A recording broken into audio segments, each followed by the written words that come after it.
JulyAmbrose Bierce. Brought to you by BunnySlippers.com. Check out their brand new Dino sound slippers. Slippers that make a roaring sound every 3 steps. Made with greenish, scaly fabric, soft plush uppers, foam footbeds, and non-slip grips on the soles. And 3 white claws on each foot. One size fits most, up to women's 10.5, men's 8. Footbed measures 10.5 inches. Check out Dave's Corner of the Universe every last Tuesday of the month, part of our monthly Cthulhu Mythos and other weirdness episodes, or go to his blog at davescorneroftheuniverse.wordpress.com. Also join us later this month when we talk to writer Rami Ungar about his next novel, Rose, which should be out Amazon right now. You can check the show notes to find out where you can get a copy, or check out the reviews for that. I really like it. It's hard to describe, but it would make a really good manga. It's biological body horror. There's spellcasting elements in it. There's elemental spirits. It's pretty cool stuff. And you can find out more about him by going to Rami Ungar, the writer, and that is RAMIUNGAR,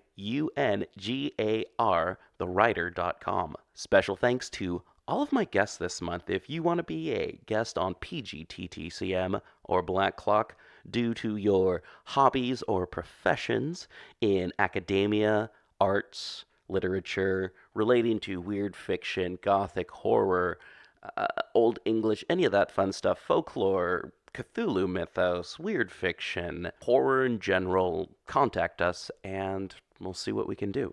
pgttcm.com/contact to get a hold of us. Black Clock Audio Tales is a daily podcast that reads you a story, either a chapter of a novel or a whole short story. Join us in our exploration of old ghost stories, supernatural fiction, horror tales, folk tales, fantasy, gothic horror, weird fiction, and cosmic horror. And don't forget to join us for our monthly show about the Cthulhu Mythos. Look for our podcast wherever you find your podcasts. We suggest Podbean, Apple Podcasts, or Stitcher. Find us on the web at pgttcm.com and Black Clock Audio on Instagram and Facebook. We've got PGTTCM on Twitter and Black Clock Audio Tales on YouTube. Check out People's Guide to the Cthulhu Mythos on the last Tuesday of each month. Check out our new website at pgttcm.com. Edited by Daniel Spitzer. Music by Kevin MacLeod. Produced at Badger's Drift Studio in beautiful North Portland. Recording by Winston Tharp. The Secret of McCarger's Gulch by Ambrose Bierce. Northwesterly from Indian Hill, about 9 miles as the crow flies, is McCarger's Gulch. It is not much of a gulch, a mere depression between 2 wooded ridges of inconsiderable height. From its mouth up to its head, for gulches like rivers have an anatomy of their own, the distance does not exceed 2 miles. And the width at bottom is only one place more than a dozen yards. For most of the distance on either side of the little brook which drains it in winter and goes dry in the early spring, there is no level ground at all. The steep slopes of the hills, covered with an almost impenetrable growth of manzanita and chemisal, are parted by nothing but the width of the watercourse. No one but an occasional enterprising hunter of the vicinity ever goes into McCarger's Gulch, and 5 miles away it is unknown even by name. Within that distance, in any direction, are far more conspicuous topographical features without names, and one might try in vain to ascertain by local inquiry the origin of the name of this one. About midway between the head and the mouth of McCarger's Gulch, the hill on the right as you ascend is cloven by another gulch, a short, dry one, and at the junction of the two is a level space of 2 or 3 acres, and there a few years ago stood an old board house containing one small room. How the component parts of the house, few and simple as they were, had been assembled at that almost inaccessible point is a problem in the solution of which there would be greater satisfaction than advantage. Possibly the creek bed is a reformed road. It is certain that the gulch was at one time pretty thoroughly prospected by miners, who must have had some means of getting in with at least pack animals carrying tools and supplies. Their profits, apparently, were not such as would have justified any considerable outlay to connect Macarger's Gulch with any center of civilization enjoying the distinction of a sawmill. The house, however, was there, most of it. It lacked a door and a window frame, and the chimney of mud and stones had fallen into an unlovely heap, overgrown with rank weeds.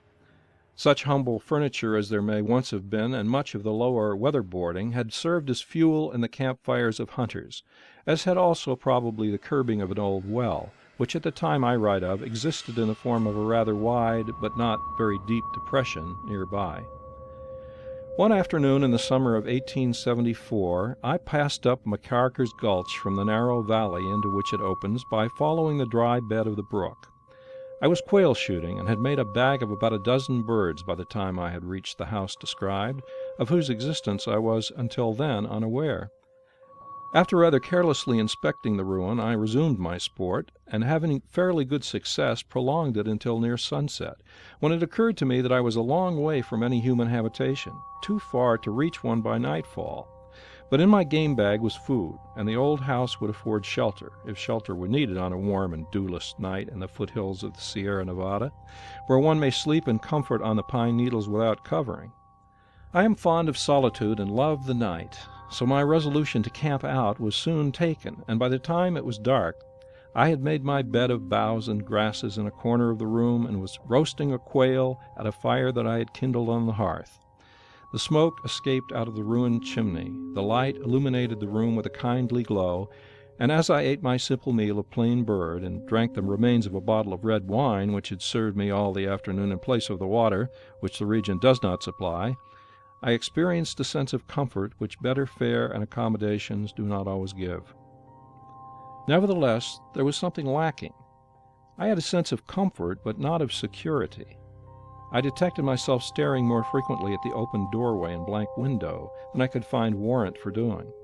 Outside these apertures all was black, and I was unable to repress a certain feeling of apprehension as my fancy pictured the outer world and filled it with unfriendly entities, natural and supernatural, chief among which, in their respective classes, were the grizzly bear, which I knew was occasionally still seen in that region, and the ghost, which I had reason to think was not. Unfortunately, our feelings do not always respect the law of probabilities, and to me that evening the possible and the impossible were equally disquieting. Everyone who has had experience in the matter must have observed that one confronts the actual and imaginary perils of the night with far less apprehension in the open air than in a house with an open doorway. I felt this now as I lay on my leafy couch in a corner of the room next to the chimney and permitted my fire to die out. So strong became my sense of the presence of something malign and menacing in the place that I found myself almost unable to withdraw my eyes from the opening, as in the deepening darkness it became more and more indistinct. And when the last little flame flickered and went out, I grasped the shotgun which I had laid at my side and actually turned the muzzle in the direction of the now invisible entrance, my thumb on one of the hammers, ready to cock the piece, my breath suspended, my muscles rigid and tense. But later I laid down the weapon with a sense of shame and mortification. What did I fear, and why? I, to whom the night had been a more familiar face than that of man. I, in whom that element of hereditary superstition from which none of us is altogether free, had given to solitude and darkness and silence only a more alluring interest and charm. I was unable to comprehend my folly, and, losing in the conjecture the thing conjectured of, I fell asleep. And then I dreamed. I was in a great city in a foreign land, a city whose people were of my own race, with minor differences of speech and costume, yet precisely what these were I could not say. My sense of them was indistinct. The city was dominated by a great castle upon an overlooking height, whose name I knew but could not speak. I walked through many streets, some broad and straight with high, modern buildings, some narrow, gloomy, and tortuous, between the gables of quaint old houses whose overhanging stories, elaborately ornamented with carvings in wood and stone, almost met above my head. I sought someone who I had never seen, yet knew that I should recognize when found. My quest was not aimless and fortuitous. It had a definite method. I turned from one street into another without hesitation and threaded a maze of intricate passages, devoid of the fear of losing my way. Presently I stopped before a low door in a plain stone house which might have been the dwelling of an artisan of the better sort, and without announcing myself entered. The room, rather sparsely furnished and lighted by a single window with small diamond-shaped panes, had but two occupants, a man and a woman. They took no notice of my intrusion, a circumstance which, in the manner of dreams, appeared entirely natural. They were not conversing. They sat apart, unoccupied and sullen. The woman was young and rather stout, with fine, large eyes and a certain grave beauty. My memory of her expression is exceedingly vivid, but in dreams one does not always observe the details of faces. About her shoulders was a plaid shawl. The man was older, dark, with an evil face, made more forbidding by a long scar extending from near the left temple diagonally downward into the black mustache, though in my dreams it seemed rather to haunt the face as a thing apart.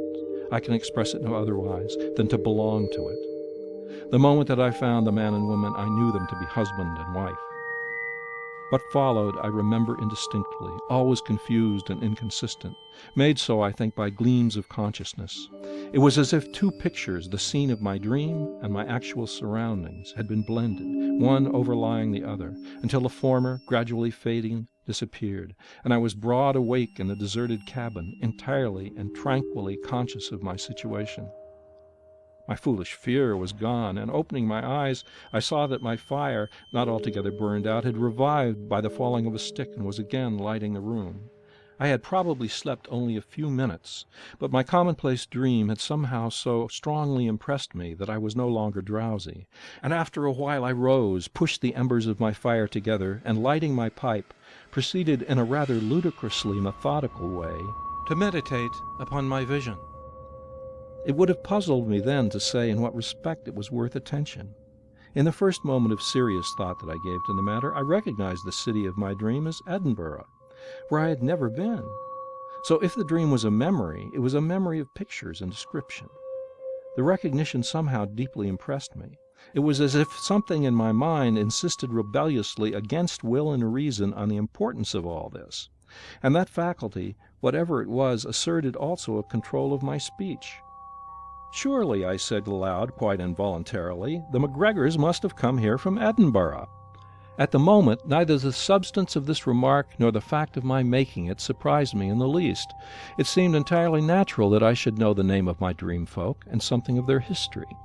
But the absurdity of it all soon dawned upon me. I laughed aloud, knocked the ashes from my pipe, and again stretched myself upon my bed of boughs and grass, where I lay, staring absently into my failing fire, with no further thought of either my dream or my surroundings.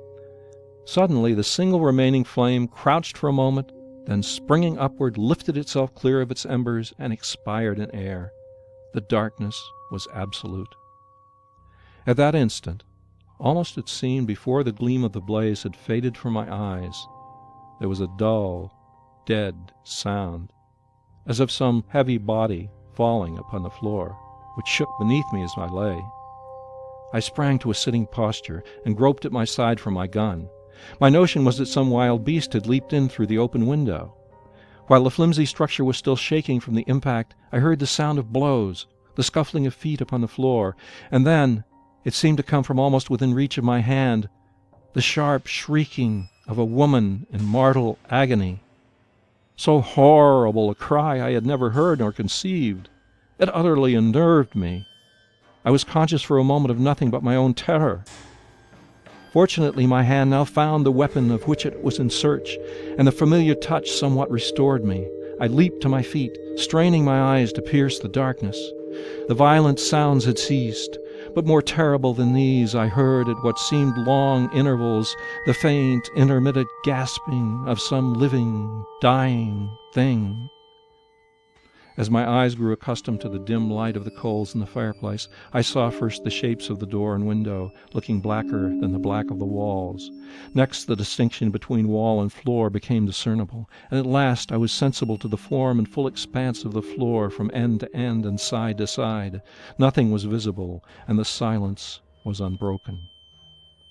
With a hand that shook a little, the other still grasping my gun, I restored my fire and made a critical examination of the place. There was nowhere any sign that the cabin had been entered. My own tracks were visible in the dust covering the floor, but there were no others.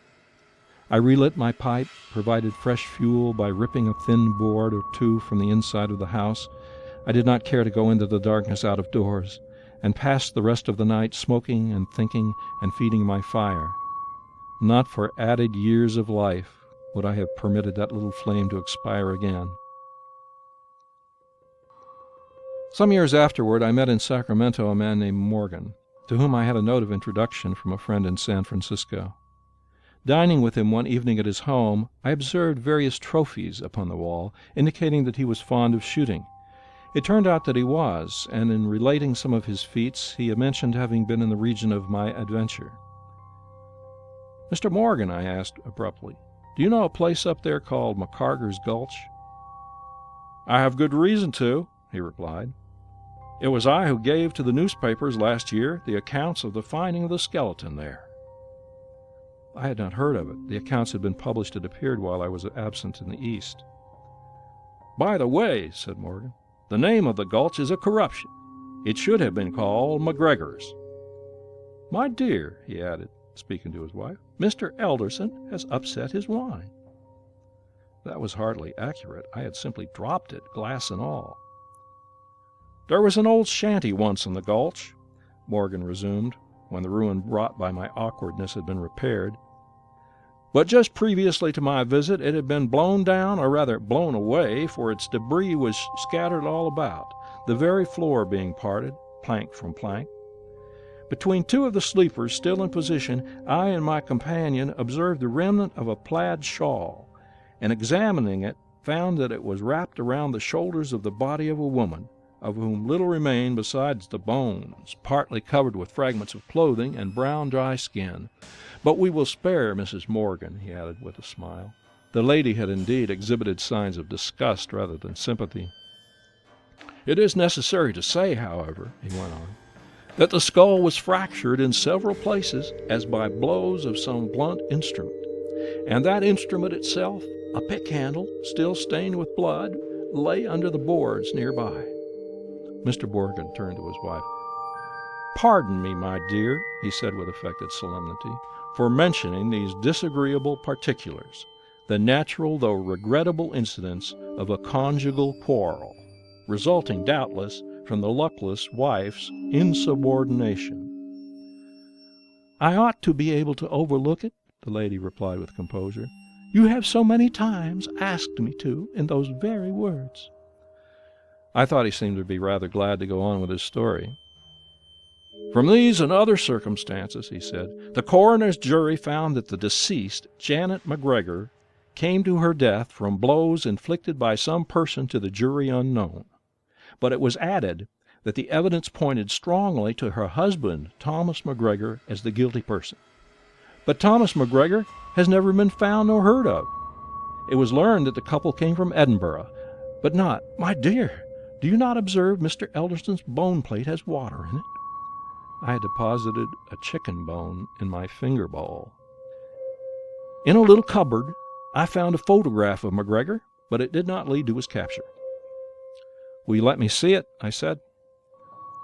The picture showed a dark man with an evil face made more forbidding by a long scar extending from near the temple diagonally downward into the black mustache. "By the way, Mr. Elderson," said my affable host, "may I know why you asked about McCarger's Gulch?" "I lost a mule there once," I replied, "and the mischance has quite upset me." "My dear," said Mr. Morgan, with the mechanical intonation of an interpreter translating, "the loss of Mr. Elderson's mule has peppered his coffee. End of The Secret of McCarger's Gulch. Hey everyone, thanks for listening.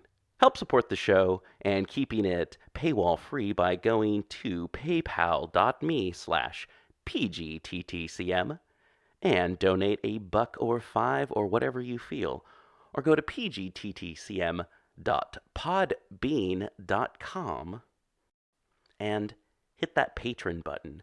That will set you up with donating on the regular if you want to keep this show going, if you want to hear 2 episodes of People's Guide to the Cthulhu Mythos a month, or if you want to hear better stories, higher quality stuff on the, I don't know, monthly readings. We'll see what we can do. Okay, so you can rate, review, and subscribe wherever you find your podcasts. And we just want to say, check out Podbean. It's straight from the source. Apple Podcasts and Stitcher. So next month is going to be August Derleth. Send us any mythos stories that you've written yourself. And we're going to be talking about August Derleth and Arkham House Publishing. Month after that, we're going to have Bronte. So, Andrew Grace is going to be here for that. He's going to be here, probably a lot. October, we're going to have spooky stories, and that's just going to be all kinds of different ghost stories and spooky stories. And then in November, we're going to be going with old English stories, so expect some Beowulf. All right, everyone, thanks again for listening so much, and I hope your podcast that's coming up next is good, and not like a whole bunch of the ends of podcasts that you're like, oh, I don't want to listen to the person at the end talk about stuff, and then you skip. And then at the end of the week, you have all these ends of all these little podcasts and stuff.